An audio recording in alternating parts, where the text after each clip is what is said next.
Yes, hello and warm welcome, everyone. Let's just take a moment together to arrive because we are coming all from different events and activities into this call. And take a moment and just make a screenshot of how you feel right now.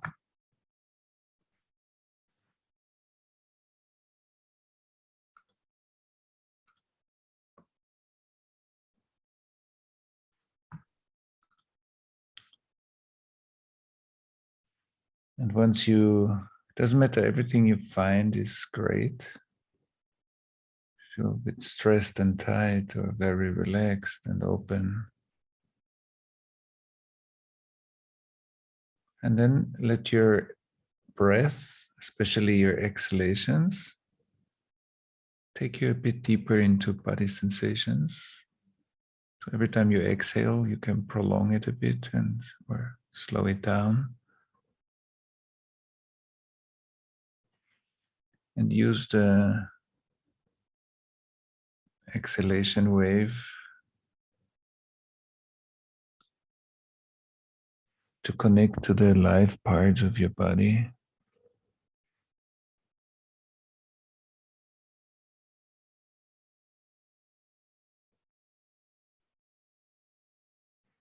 Just to check wherever your body is alive.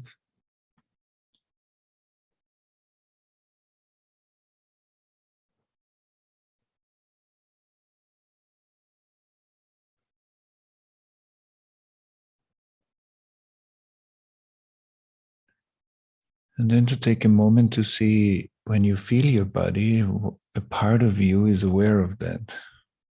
I'm aware that I'm feeling my body right now. But what is aware?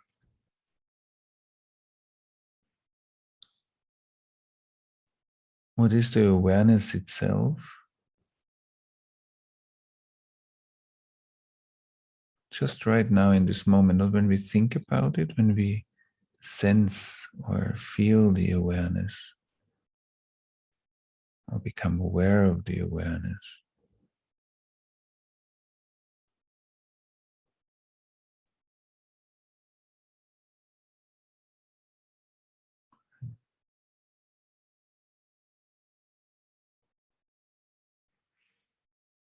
And if you open your eyes for a moment slowly without disconnecting from your sensations, and you take a short moment to look at your screen, and since we're a digital community today, let's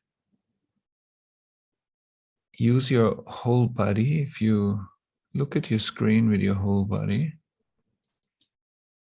so I'm sensing with my whole body, and I'm looking at who's here, getting a sense who's sitting here with us.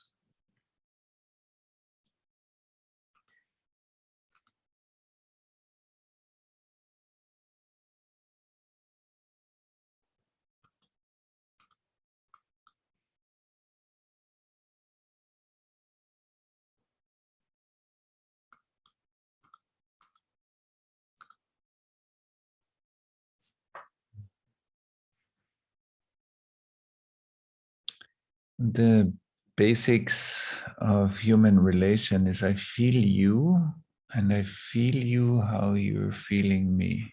So I feel you feeling me. That's the basic building block of human relation. And we can practice that for a moment. I feel you feeling one of us. And that creates like a space together. That creates a more coherent space. Well, thank you. And, I think that's good for now. We will do later a bit more just to get us settled here. Back to you, Kosha. How do we want to start our exploration?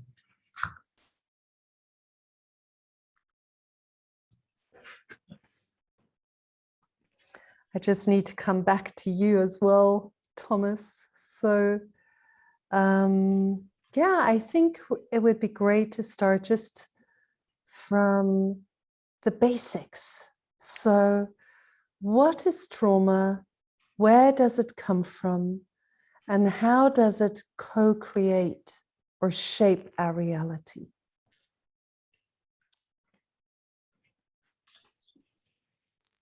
Yeah, where it comes from is at least on some of our phones. See the story of the apple. And so let's not start where it comes from, but what it does. So when we say trauma is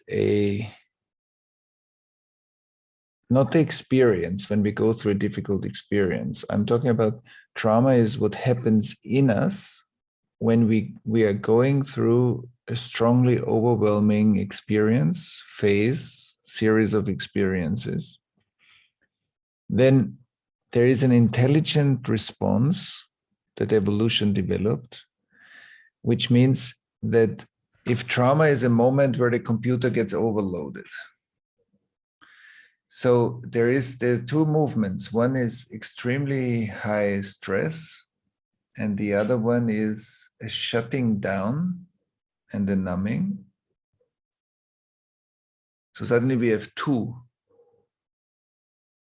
The nature of trauma always creates two. And in between is a fragmentation. So I have a very high intensity of stress and experience. And because it's so overwhelming, in a part of the city, the light goes off. Which means, like, imagine you have a city at night and you shut down the electricity in a quarter of the city. So all the part comes dark. So one part of my nervous system goes dark, which means I pull out the sensitivity and shut my sensitivity down. And it's very important because once I understand that the trauma response in itself is very intelligent, it's better than without it. An untaken care trauma response that hasn't been restored or integrated creates symptoms. Why? Because in follow-up moments after that, if similar situations or situations that just remind me of my overwhelm, I become extremely reactive, or I don't feel anything. I'm indifferent, dissociated, and numb. So I have these two forces in me, very reactive or very scared, fearful, overreactive, or I'm numb, I'm indifferent, I'm distant. And I think, and a part of myself, I can't feel anymore. I can feel a certain part of my body. I can feel a certain fragrance of my emotional experience. And I can feel you in a certain part of you.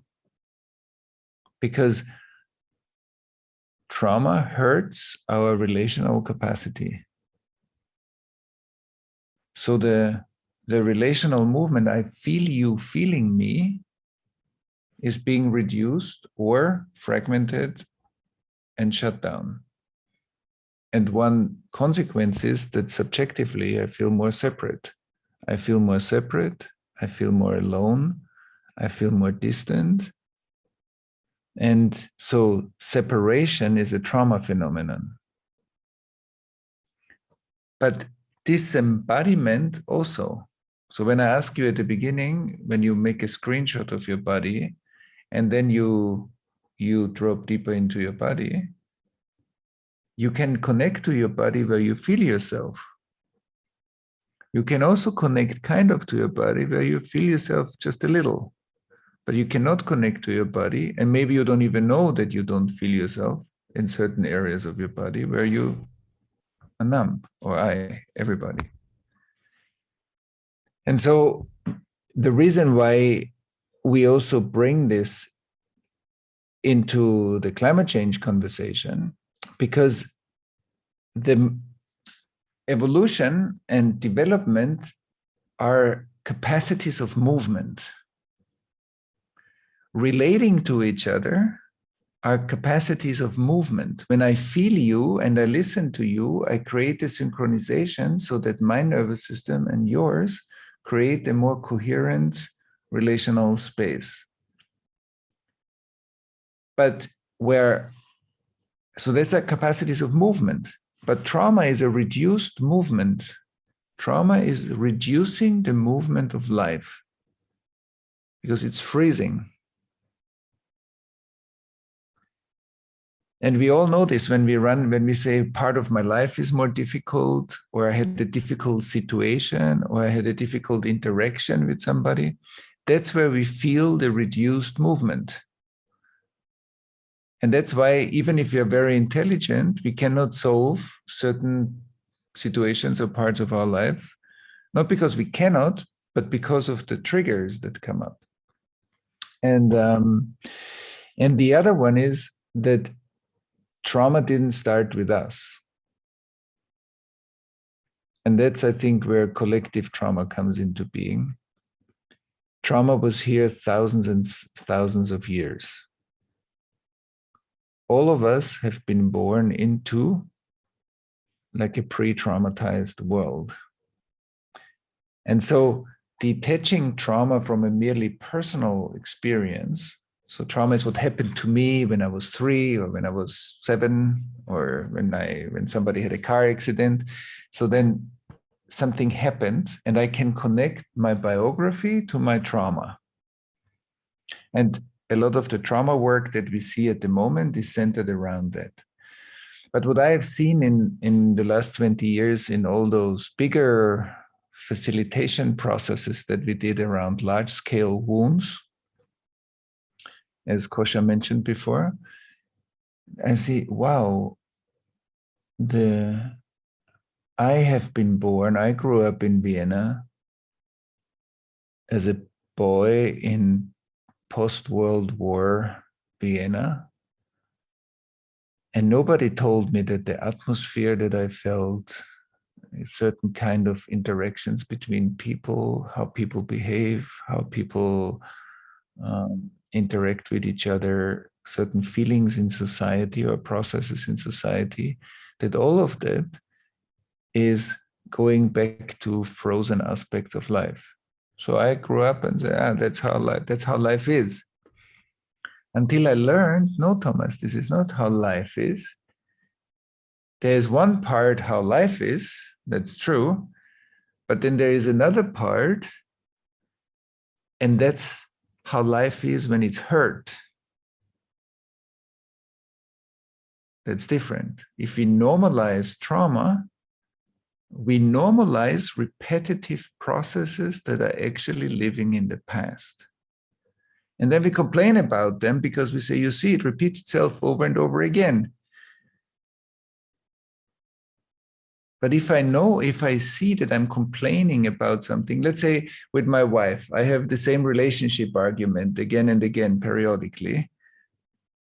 I know we are stuck in the past. We are not talking now. My trauma and her trauma have a marriage. Mm-hmm.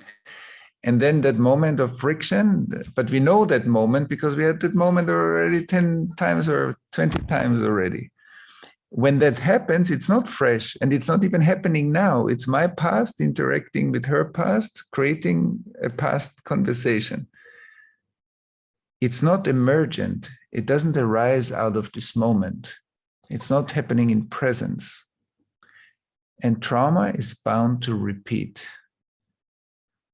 Freud's repetition compulsion, it's bound to repeat itself because it's partly unconscious and it has no future until we become aware of it. So normalizing social traumatizations like big wounds or trauma that existed in our societies already has been passed on from one generation to the next is a systemic issue.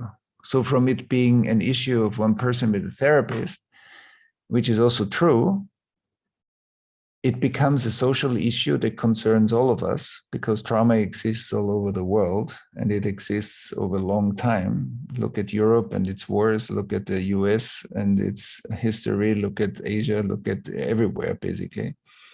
We are living in a normalization of systemic trauma factors that are partly running the show without us knowing. And I think that's why the frozenness in our social structures, we are still arguing with its symptoms often. When it's actually for us important to go to look, where is the fire? Like not where is the smoke, but where is the fire? If I see repetitive processes in politics, if I see repetitive processes in social structures or in economy or in big systems, that's a symptom. Where is the fire? And I think that's why the responsiveness of the society to an obvious threat needs to be seen, in my understanding, needs to be seen also, not exclusively, but also through the lens of collective trauma, because trauma doesn't want to change. Its nature is to freeze. So if there's an enormous change process coming towards us that we, in our fluid nature, we are able to change because the structures of consciousness are fluid. So we build them, we use them, and when they are not anymore fulfilling their purpose, we open them, recycle, and we change them. That's adaptability. But in trauma, I don't have adaptability. It even scares me to change. So, and if somebody pushes me, like an activist, I push against it because it scares me even more. And that's the conversation I think that we wanted to have. So this is a short, I know it's a big topic for a short answer, but that's along the lines where we want to keep our conversation going today. Yeah, beautiful. And, you know, for me, especially what you just said about the way that trauma freezes our structures. And it feels like, you know, for sure, as if climate change grows out of frozen structures. And right now we're struggling with the frozenness of those structures and our lack of adaptability. Yes, I'd love to hear more about how collective trauma feeds into climate change, how it co-creates climate change. And maybe I could just share something here, you know, that Vandana Shiva brought in one of the panels that I was also on, about the way that Earth systems or Earth intelligent created atmosphere, which has touched me. So she said that before life on this planet, the atmosphere of the Earth was 98% carbon. And through the incredible technology of photosynthesis and the creation of life, through photosynthesis, carbon was slowly taken out of the atmosphere and sequestered into the soil.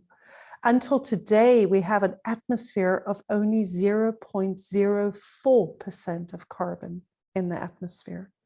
So that this creation of life and the utter abundance of life created an atmosphere that was conducive to life over millions of years. And it's amazing to think of that, how life co-created itself in this abundance, and how humanity has been able in a period of around 300 years to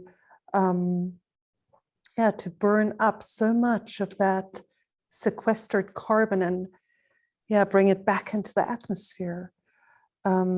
without understanding what we were doing in the bigger picture and how long it took us to understand. So, yeah, that's a bit of a long introduction from my side, but I just love to know more from you about this.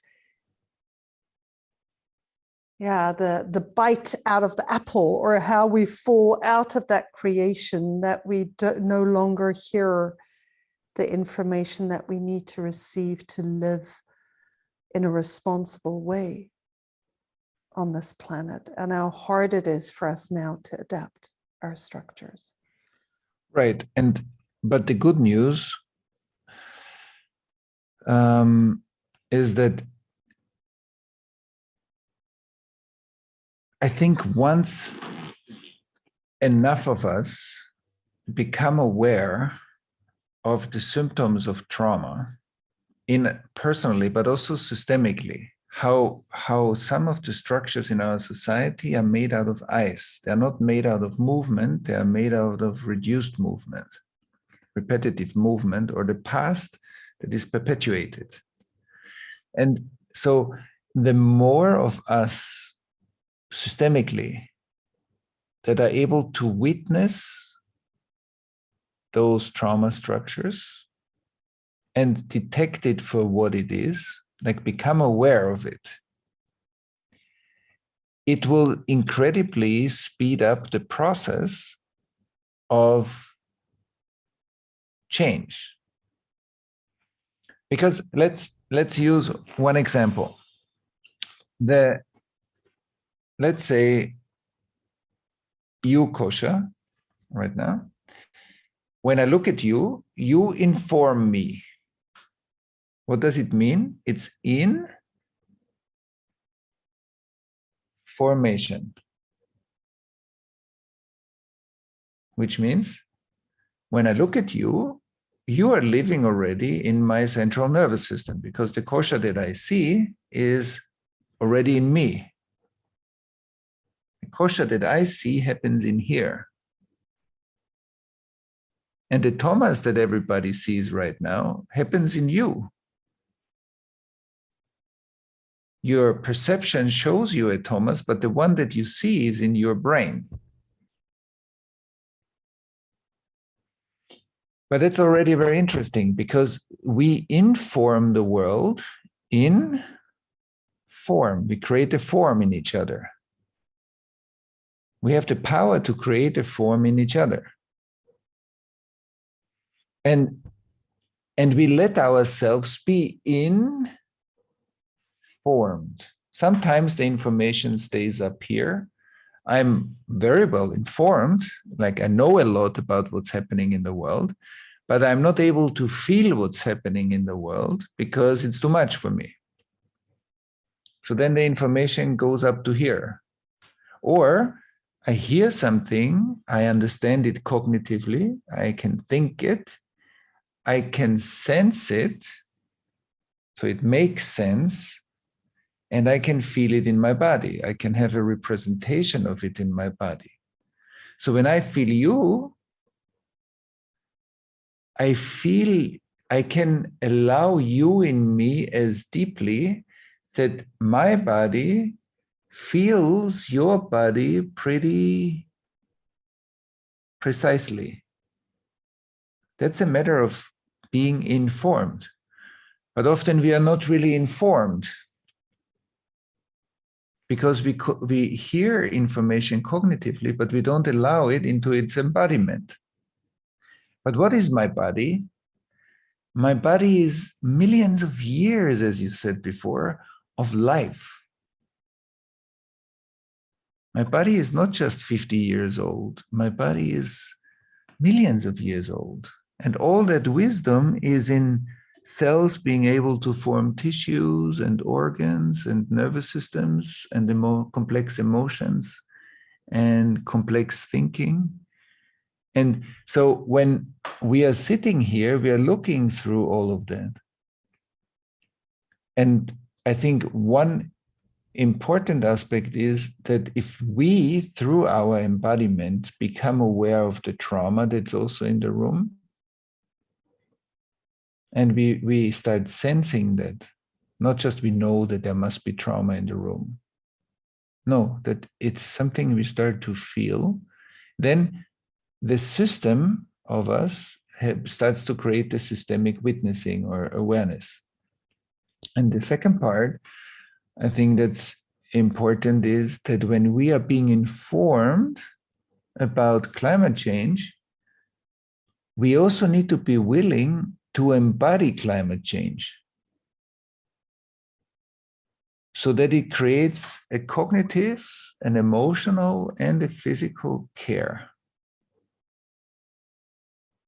But if part of my body is hurt because of my trauma, my grandparents' trauma in the war, or my society's trauma, and the information cannot go in, I can also not expand into a deeper responsibility. Because in order to respond to you, Kosha, I need to feel you.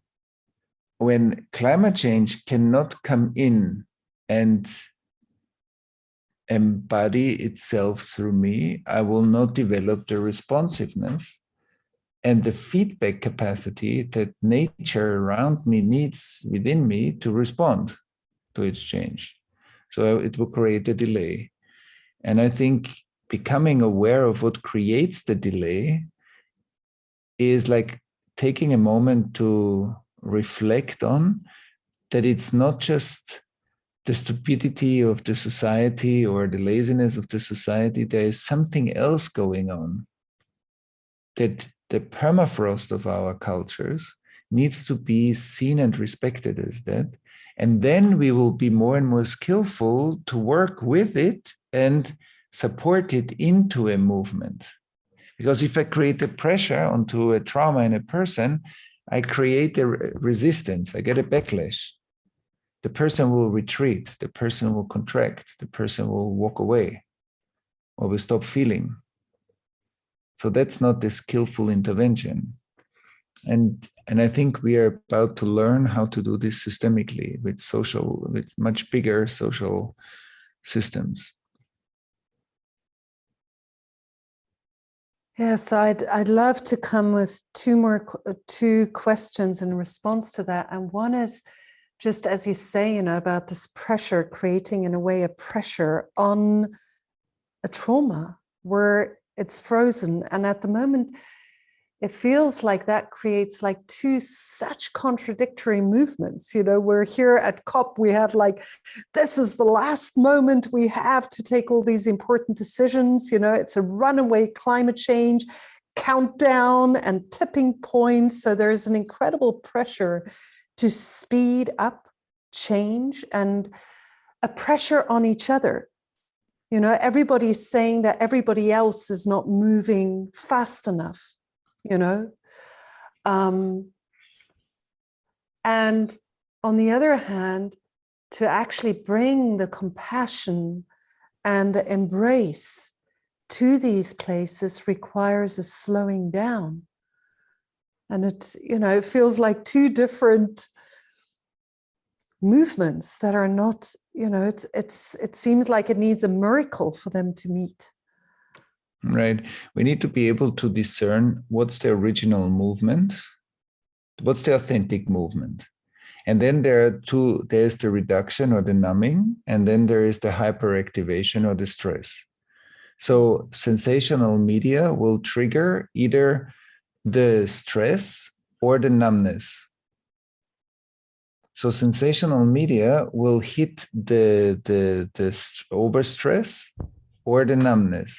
But good media is going into the authentic core, where it speaks deeper to me and my capacity to respond, or to the part of me that is responsible, that is able to respond to the situation. And on the other hand, it's also very important that there is an urgency. How can we be within the urgency and not within the hyperactivation? So that's interesting. How can we be within the urgency and not get enrolled into them? Because once I understand trauma deeper, I see that them is a trauma symptom. It's very easy to say they are not doing it, or they are like this, or they, but where am I when I'm saying that? What's the process of stemming them? What's that process? What creates this in me? And so my distance from the others is part of the othering. And if I engage in it, I start to be part of the fragmentation. So it needs a high speed. It's very tempting because the nature of fragmentation is that it enrolls fragmentation. It's very easy to project stuff on other people because it's so easy, because if it's disconnected in me, I will see it on your face. And the same is also true for fragmentation. So how can I be in the urgency and follow the calling that I have, that I am passionate about climate change, but not to get enrolled in the othering? Because in the othering, I create my own enemies. And then I have to fight them because they will fight me, because nobody wants to be othered. And in that mechanism, I get stuck. So how to be clear without othering? Because then people say, yeah, but then I can't say anything. No, that's not true. I can be very clear about my mission without othering. And I think that's an art, because once I understand that in the nervous system, every traumatic impact creates two. And as I said, the two-ness didn't start only with us. I inherited already some of it from my ancestors too, and their history. And we inherited a lot through colonialism, for example, or through racism and slavery. We inherited a lot of that othering and that trauma fragmentation already. We grew up in it. And it's like the music that our nervous system is used to. And it needs a lot of awareness processes to detect it, not to judge it as bad. I shouldn't have that, because that's the same process. And to say, yes, I become more aware of that. I can't suppress it, but I can't choose not to engage in it and choose something else. And I think that's very important if you wanna start, as Otto Schama says, to develop a systems sensing capacity. Like systems sensing means that I start to become aware and be able to sense the system as much as I can think about it, and to combine these two senses as a kind of a coherent processing. Yeah, so I think that that's very important. These are a few things that we all are called to practice, because it's not so easy, because we're all affected by it. We grew up in it. So some of us more, some of us less, but we are affected by that fragmentation. And that's why it's so easy to join like certain styles of conversation, even certain styles of political conversations. They are completely caught up in that process. And I believe it's a waste of time. It's not only a waste of time, it adds to the problem. And what I notice while you speak about, how trauma infuses polarization and speeding up, how there is a part of me that is so joyful about COP26. That there's a part of me that really, even though there is a lot of hyperactivation, also just in watching Anna and me navigate the floor and conversations, that there are more, it feels as if there are more and more people who bring together this practice of spaciousness in the moment and urgency, that there's not just hyperactivation there, there's a lot of presence there. And also that You know, not only 200 nations coming together, even if it's not fair, you know, if there's not equal representation, but these nations are here, and we have the nations sitting at tables speaking about their contribution to the world, what their country is bringing. And, you know, we don't just have the governments, but we have all the other voices at the table, the non-governmental voices, the corporations that are having a huge voice, you know, that just pledged over $135 trillion of investment in zero carbon technologies in the world. You know, there's a big movement coming from that world. And also that we have more and more voices of spiritual practices coming into the space, indigenous ritual coming into the space, youth coming into the space. So there is a lot of, you know, you could say trying to bring the threads together, you know. So it is the thing of beauty, and in that there is a lot of limitation. And that limitation feels like it stays invisible somehow. And I wonder whether you could speak more to the invisibility also of what is keeping us apart. I mean, in a way, you already spoke about that when you spoke about it, but I'd love to hear about it. Right. First, I want to say something like when you say you feel a joy, because it's amazing when we all come together to care for something that's meaningful. With all its problems and all its difficulties, it's beautiful to celebrate that enough come together, and we are trying our best, obviously that's our best, to come together and take care of something that we feel is needed and right. And so to honor that including all the difficulties and everything that can go wrong and doesn't work, there are these efforts of a concentrating force. Coming together is concentrating. That's very important. Gathering our tribe, like gathering together, like the drums that gather everybody together that hears the drum beat, is a concentrating force. If you want to create a movement in the world, that's what we have to do. At a certain point, when the intention of the movement is clear enough, we need to gather our tribe. We need to bring together the resonances and the synchronization that's needed to form a movement. And when the movement comes together, like at COP26, it's the whatever climate movement, it's joyful underneath, and it's important to recognize that and to also celebrate that with all the difficulties and all the criticism and all the other stuff that's on top of it, because that's our resource. When I said before, feel your body and feel your body where it's alive. When we feel the body where it's alive, I believe we don't feel just our body being alive and the blood streaming through our body and the nervous system being open enough to sense it. And when we feel where we are alive, we feel integrated history.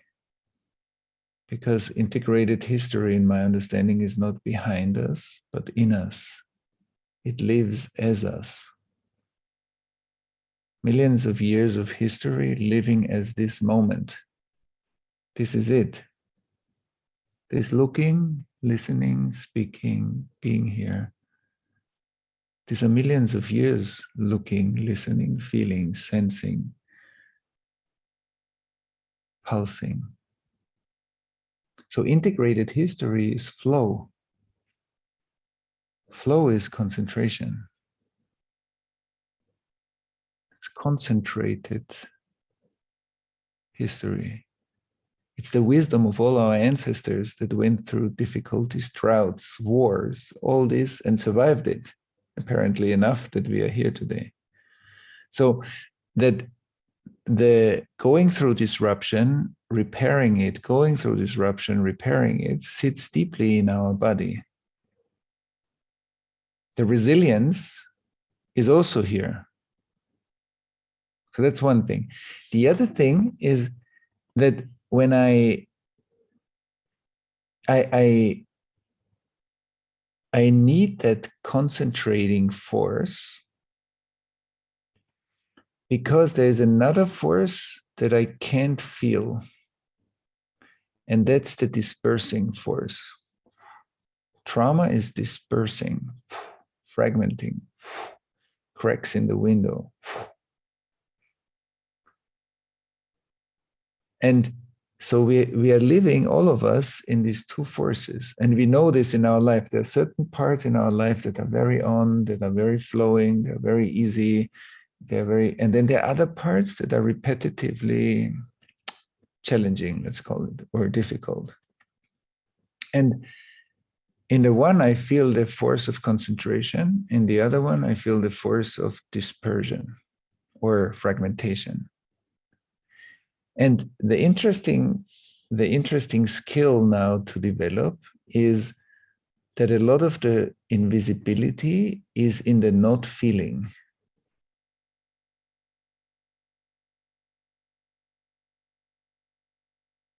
And I believe we are not very trained, to honor that if a person is overwhelmed, if a child is overwhelmed and doesn't feel, not feeling is better than feeling.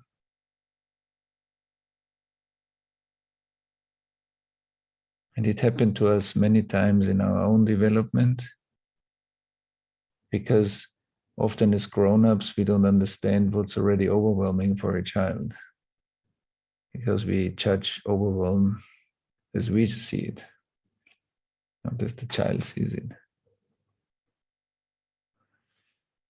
And the other part is that when that not feeling is not a dysfunction, it's a function to protect ourselves. The people that are the most stressed are the people that are not talking anymore. The people that are the most stressed are the ones that are mute in our society. These are the people that are the most hurt. The people that can still scream and the cameras are coming and filming it. There is more energy than the mute pain that has no voice anymore to call for help. And in that numb place, in the absence, we stopped feeling ourselves, we stopped feeling our body, we stopped feeling everything that's connected to it. And we also stopped feeling our environment. And being able, and I think that's a high level consciousness work, because it's easy to be aware of what we're anyway aware of. But to expand our awareness into the areas that we can't feel, but they are there, they're here. That's an art. That's the art. So when I talk to a person and I feel the person is for a moment emotionally not present, and I take a breath and I give a moment of integration to allow for the person maybe to catch up, it's much better than to keep talking. Because if somebody is overwhelmed and I keep feeding information into that person, it's not going to help. It's just overload the person more. That's relationally unskillful. But if I don't feel that the person is not anymore available, so I keep on talking. So it means I don't feel the person, I feel only myself. Because I don't feel where you are. I don't include you anymore. So we see people sometimes talk to other people, but the other person is already not there and the person doesn't recognize it. And but if I become more aware how numbness plays in me, and that numbness is not the thing that shouldn't be there, but it's a thing that needed to be there given my life circumstances, then we develop a sense for absence. And in order to do good trauma work and to do good collective trauma work, it's a must to train our sense for absence.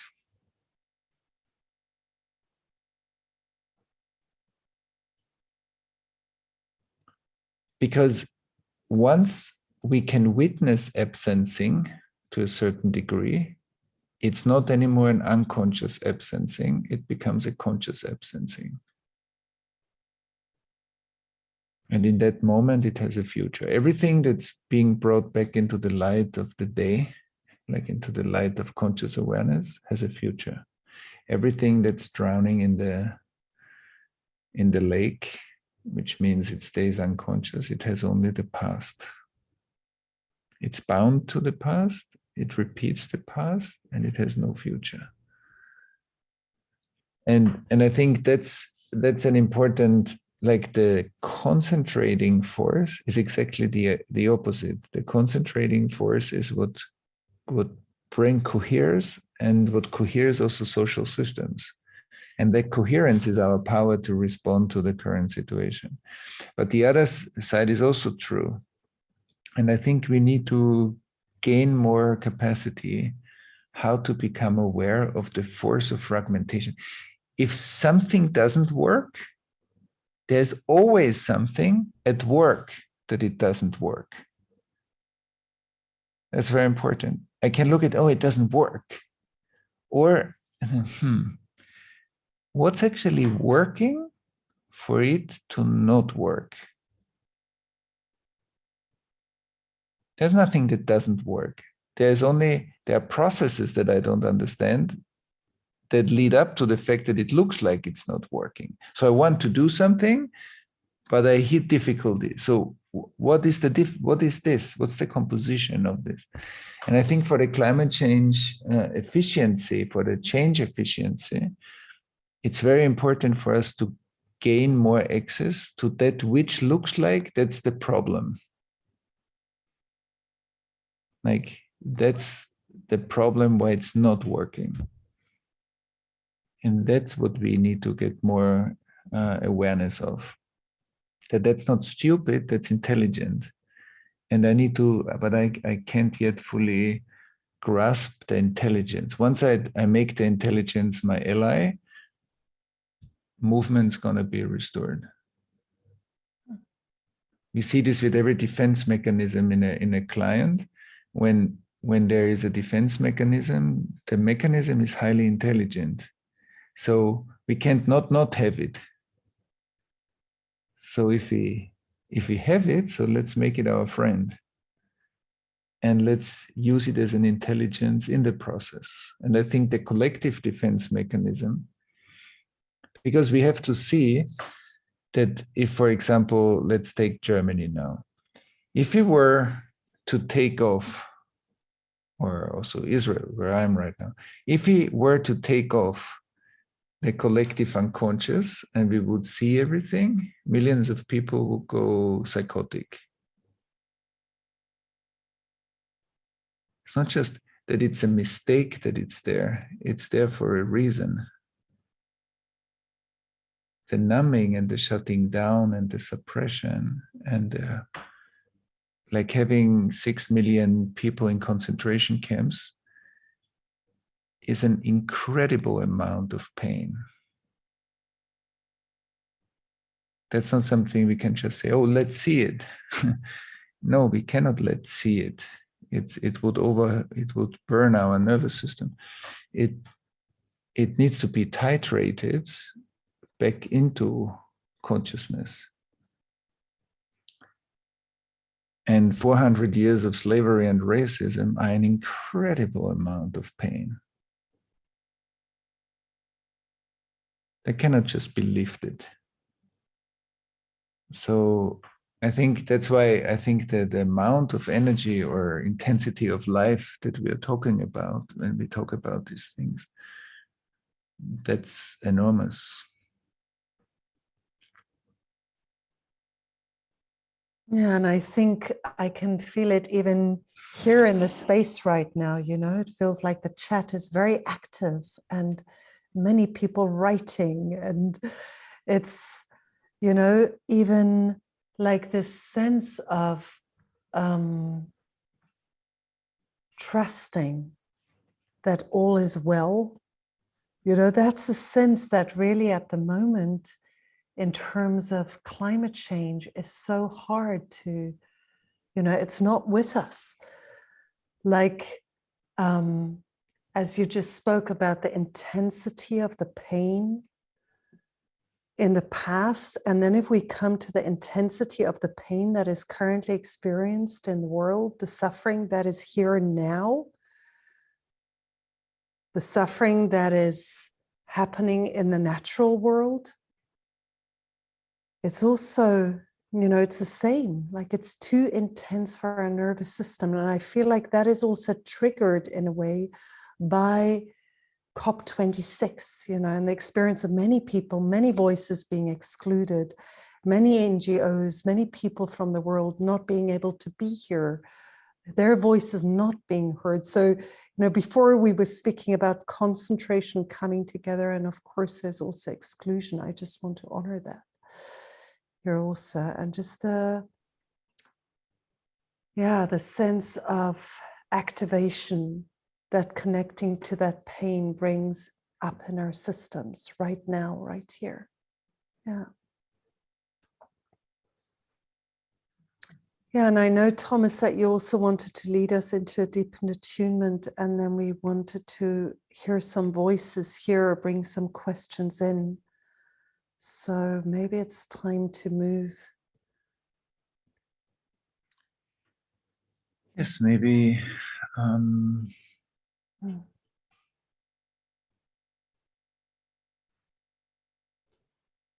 maybe we can just be a space, because everything starts from, the willingness to engage.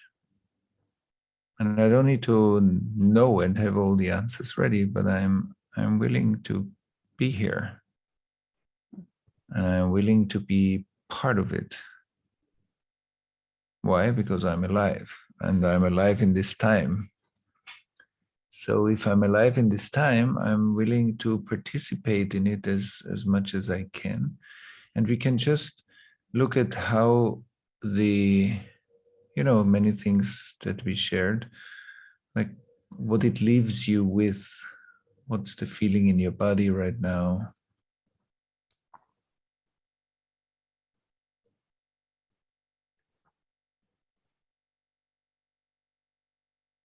What's your emotional experience?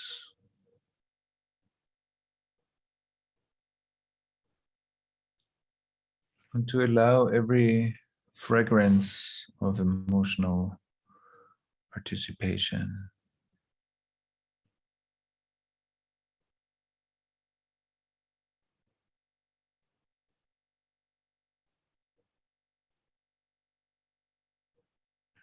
And also notice if things are too much.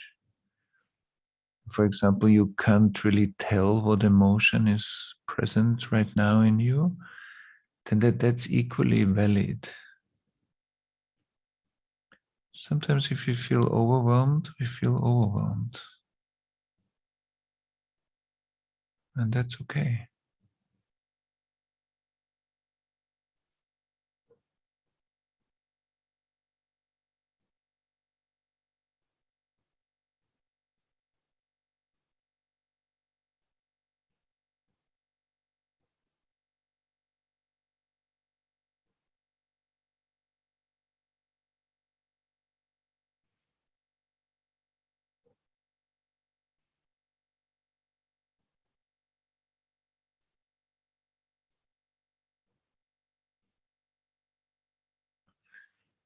And then I would love us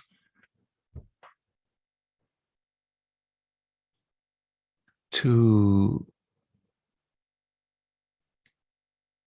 get a sense of the root system, like your ancestral system. If you take a moment and say, okay, if I connect to and I feel into my ancestors, that there is a context to me as an individual.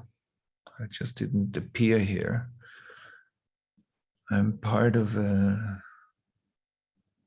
many, many, many generations, long context.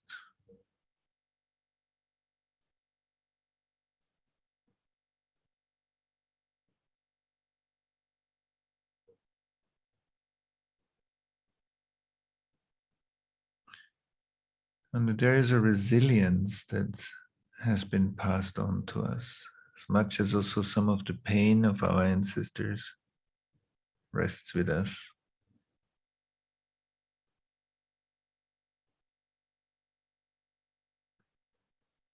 There is also strength. There's integrating disruptions and harvesting the learning to grow our perspective.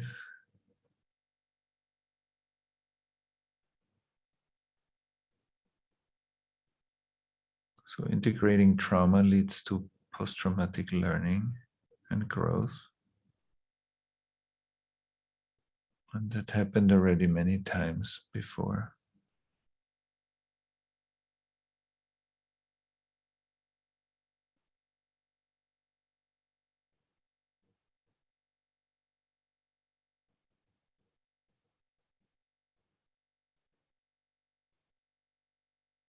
And my ancestors and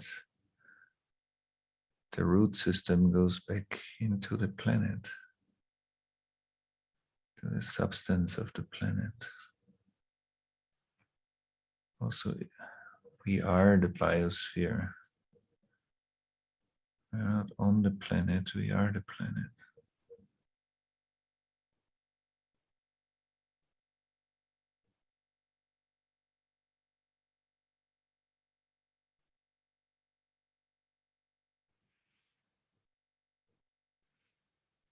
And then slowly let's take a deeper breath. Slowly come back. And with that, Thomas, thank And you. thank you, Kosha and Anne and Scott, for holding the space here. And yeah, thank you everybody for holding a space for our conversation tonight and for being engaged and with us. And so thank you. Bye-bye.